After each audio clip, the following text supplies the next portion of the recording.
আমার সাথে আজকে আমি বিজেপি কর্মী, বিজেপি প্রচার করতে বেরিয়েছি, তাই আমার পিছনে তৃণমূলের ছেলে কাউন্সিলর দুনিয়ার আমার উপরে ঝামেলা করেছে, আমাকে অশুভ ভাষা গালাগালি বলে মারবো, দরকার এখনই তো লোকে। হ্যাঁ, আর আমাকে বলেছে ঘর বাড়ি ভেঙে দেবো, আর রাত্রে যা পারে করে লুক, কোন আমিও দেখে নেবো। আমার এখন ভয়ের মধ্যে আমি রয়েছি, কি করবো আমি খুঁজে পাচ্ছি না। আমি এখন আমার ঘরে আমার এত ভয় লাগছে, আমি কি করবো আমি খুঁজে পাচ্ছি না। আমি এখন আমি খুঁজে পাচ্ছি। আমি প্রণাম করেছে কাউন্সিলর হয়ে এরকম কাজ করেছে আমার সঙ্গে, আমি এখন কি করবো। আমি থানাও গেছি, থানাও নিচ্ছিল না, জোর করে আমরা বাধ্য হয়েছিলাম। কোনো ডায়েরি নাম্বার দেয়নি আমাদেরকে, খালি স্টাম্প মেরে ছেড়ে দিয়েছে। আমি এখন কি করব আমি খুঁজে পাচ্ছি না। আমার চরম ভয় লাগছে, আমি একা মেয়ে ছেলে থাকি ঘরে, খুঁজে পাচ্ছি না এখন কি করব আমি। আমাদের বিজেপি পার্টিকেও জানিয়েছি, ওনারাও ব্যবস্থা করছে, এখন কি করব আমি নিজে জানি না। আমাকে সাহায্য করুন, তাছাড়া আমাকে যখন তখন অ্যাটাক হয়ে যেতে পারে। আমাকে ভয়ে রাত দিনে ফোন করে, উল্টাপাল্টা মেসেজ করে, নিয়ে আমাকে বলে যে তুমি আমার সঙ্গে তাহলে আমি তোমার করবো, তোমার ঘর বাড়ি করে, তোমার ঘর বাড়ি আসা সত্ত্বেও আমাকে ঘর বাড়ি দিল না। অথচ আমি এতদিন ধরে 11 সাল থেকে আজকে 14 সাল পুরো 21 সাল পর্যন্ত ছিলাম, তার সত্ত্বেও আমার সঙ্গে এরকম কাজ করেছে, আমাকে ঘর বাড়ি দিল না। অথচ যত প্রথম আমি তৃণমূলে নামি, কিন্তু আমাকে আজকে কোনো সুযোগ সুবিধা দিল না। তার জন্যই আমাকে বলেছে তোমার কোনো কাজ করবো না। উনি পাশা বাড়ি থেকে টাকা পয়সা খেয়ে দিয়ে উনি ওনার হয়ে সাহায্য করেছে, অথচ আমারই জায়গার মধ্যে তাকে ঢুকিয়ে দিয়ে বাড়িটা করে দিল, কিন্তু অথচ আমার বাড়ি আসে নাই। আমি এখন আমাকে বলি তোমার জীবনেও তুমি বাড়ি পাবে না, আর আমাকে বলেছে যে তোমাকে জীবনে বাড়ি দেবো না। গণতান্ত্রিক রাজনীতির একটি মৌলিক ভিত্তি হলো মত প্রকাশের স্বাধীনতা, রাজনৈতিক অংশগ্রহণের নিরাপত্তা, কিন্তু বাস্তবের মাটিতে সেই নীতির প্রয়োগ সবসময় সমানভাবে হয় না।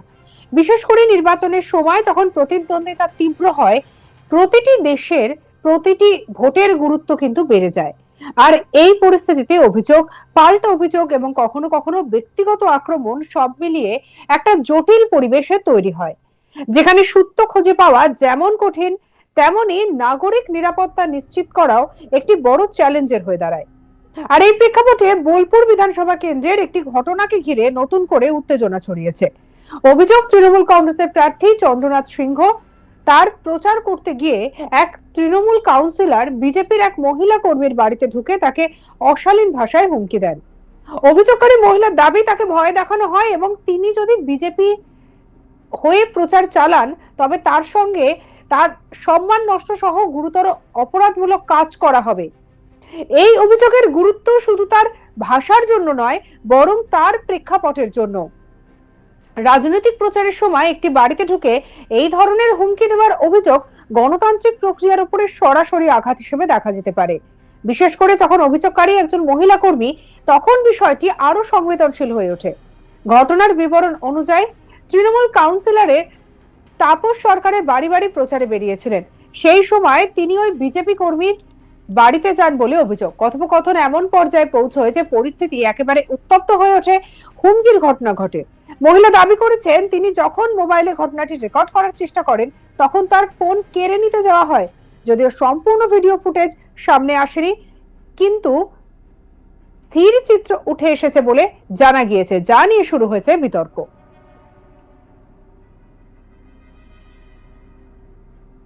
এই ঘটনার পর ওই মহিলা বোলপুর থানায় লিখিতভাবে অভিযোগ দায়ের করেন। অভিযোগে তৃণমূল কাউন্সিলর সহ তার সঙ্গীদের নাম উল্লেখ করা হয়েছে। অভিযোগের ভিত্তিতে পুলিশি তদন্তের সম্ভাবনা তৈরি হয়েছে, যদিও এখনো পর্যন্ত তদন্তের অগ্রগতি সম্পর্কে বিস্তারিত কিছু জানা যায়নি। কি বলছেন অভিযোগকারিনী, শুনবো। আমার সাথে আজকে আমি বিজেপি কর্মী, বিজেপি প্রচার করতে বেরিয়েছি, তাই আমার পিছনে তৃণমূলের ছেলে কাউন্সিলর দুনিয়ার আমার উপরে ঝামেলা করেছে, আমাকে অশুভ ভাষা গালাগালি বলে মারবো, দরকার এখনই তো লোকে।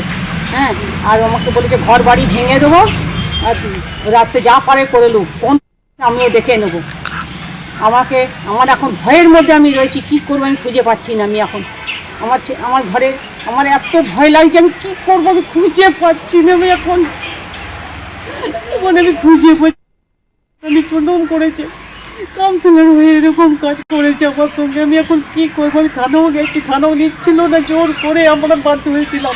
কোনো ডায়েরি নাম্বার দেয়নি আমাদেরকে, খালি স্টাম্প মেরে ছেড়ে দিয়েছে।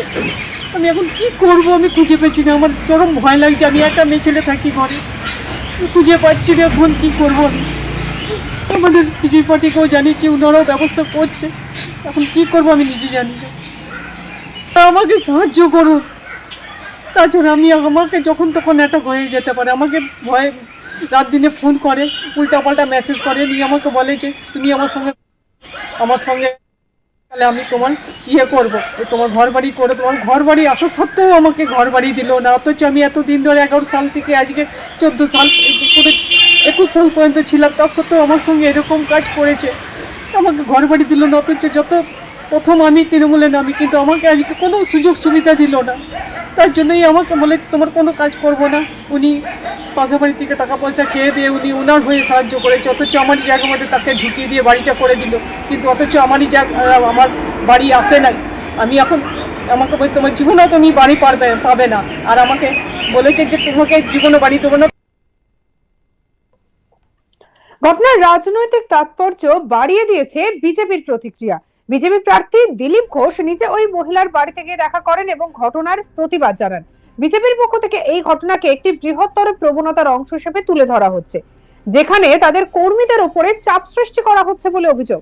আর অন্যদিকে তৃণমূল কংগ্রেস এই সমস্ত অভিযোগকে সম্পূর্ণ অস্বীকার করেছে। দলীয় নেতৃত্বের দাবি এগুলো ভিত্তিহীন। আর এই নিয়ে অভিযুক্ত তৃণমূল কাউন্সিলর তাপস সরকার কি বলছেন শুনবো। আজকে কাশিমবাজারে বিজেপি পার্টি থেকে যে অভিযোগ করা হয়েছে যে আমি নাকি করেছি, প্রথম কথা হচ্ছে এটা পুরোপুরি মিথ্যা। তারা কোনো একটা ফুটেজ দেখিয়ে দিক যেখানে আমার ছবি আছে বা আমি ছিলাম, পুরোপুরি মিথ্যা কথা। কারণ হচ্ছে এটা ওরাই একটা নোংরামি করছে, মানুষকে ভুল বোঝাচ্ছে গিয়ে, এবং মানুষের Aadhaar card, voter card, bank account এসব নিচ্ছে। আমাদের কর্মীরা প্রতিবাদ করেছিল, এটুকুই, এর বেশি কিছু নয়। এরা আজকে এটা নিয়ে নোংরামি করার চেষ্টা করছে। আজকে কৌস্তব বাগচি যখন তৃণমূল পার্টি অফিসে গিয়েছিল, তৃণমূল পার্টি অফিসে ভোট চাইতে, এবং তৃণমূল পার্টি অফিস থেকে নোংরামি করেছিল কৌস্তব বাগচি তৃণমূল পার্টি অফিসের একজন মহিলা কর্মীর সঙ্গে, তখন যে বাঁচানোর জন্য তারা কৌস্তব বাগচির পক্ষ নিয়ে বড় বড় ভাষণ দিচ্ছে। আর আজকে যেটা আমি করিই নাই, তারা প্রমাণ করুক যে আমি এটা করেছি, কোনো ফুটেজ দেখাক। আমি কথা দিচ্ছি তারা যা শাস্তি দেবে আমি মেনে নেব। ফুটেজ দেখাক যে হ্যাঁ আমি ওখানে ছিলাম। যদি বিশ্বাস না হয় বাড়ির আশেপাশে জেনে নিক যে মহিলা অভিযোগ করছে সেই মহিলা কি ধরনের। আমি এর বেশি কিছু, যত মহিলা তো তার সামনে কোনো বাজে ভাষা আমি প্রয়োগ করতে চাই না। শুধু আশেপাশে বাড়ির কাছে খবর নিয়ে নেওয়া সে কেমন। আর এই পুরো বিষয়টি নিয়ে আমাদের কালিক শান্তনু হাজরার রিপোর্ট দেখাবো আপনাদের। বোলপুর লোকসভা কেন্দ্রের তৃণমূল প্রার্থী চন্দন দাস সিংহ আর তার প্রচারে গিয়ে এক বিস্ফোরক অভিযোগ তুলল বিজেপির মহিলা কর্মী সমর্থক।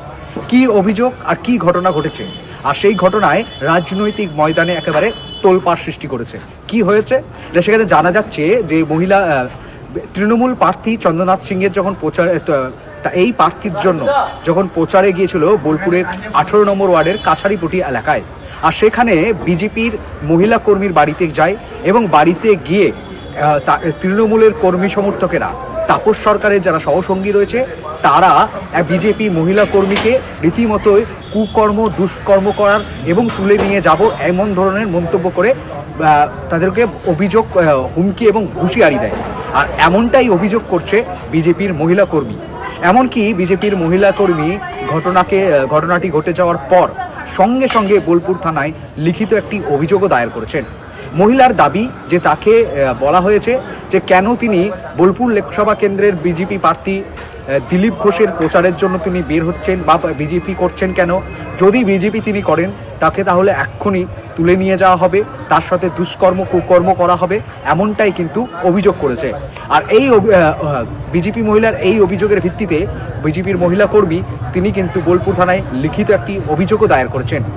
তবে ঘটনাটি জানাজানির পর একেবারে দেখা গিয়েছে যে বিজেপি প্রার্থী দিলীপ কুমার ঘোষ তিনি কিন্তু এই মহিলা কর্মীর বাড়িতে পৌঁছে যান এবং পৌঁছে গিয়ে তিনি কিন্তু তৃণমূল কংগ্রেসকে তীব্র কটাক্ষ, আক্রমণ ও খোঁচা দেন।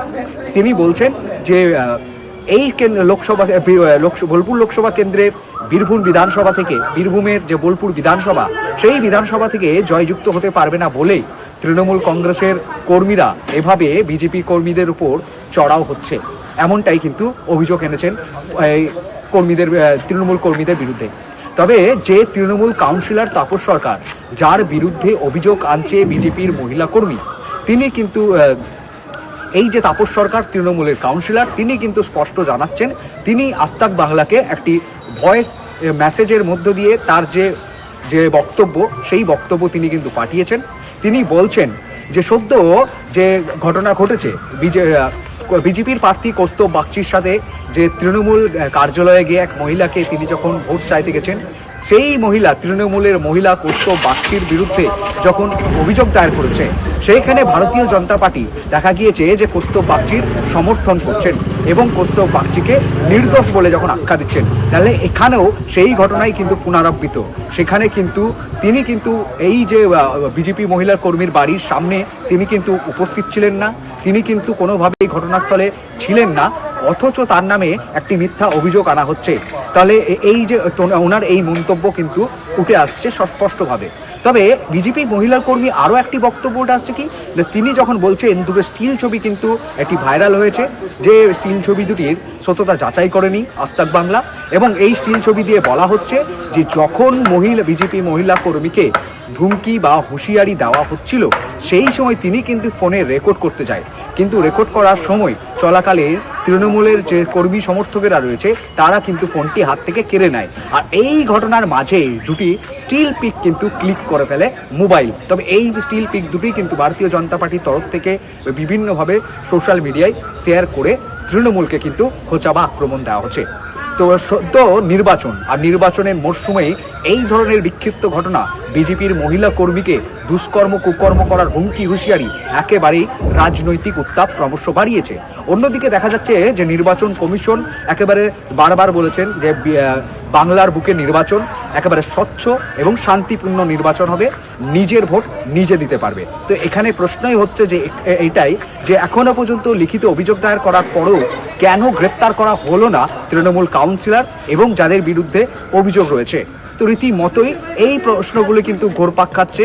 অন্যদিকে ঘন্টার পর ঘন্টা কেটে গেলেও পুলিশের ভূমিকা নিয়ে প্রশ্ন তুলছে রাজনৈতিক মহল। সঙ্গে রাখুন আজ তাক বাংলার ইউটিউব চ্যানেলকে। আপনার মতামত জানান কমেন্ট সেকশনে, সাবস্ক্রাইব করতে ভুলবেন না।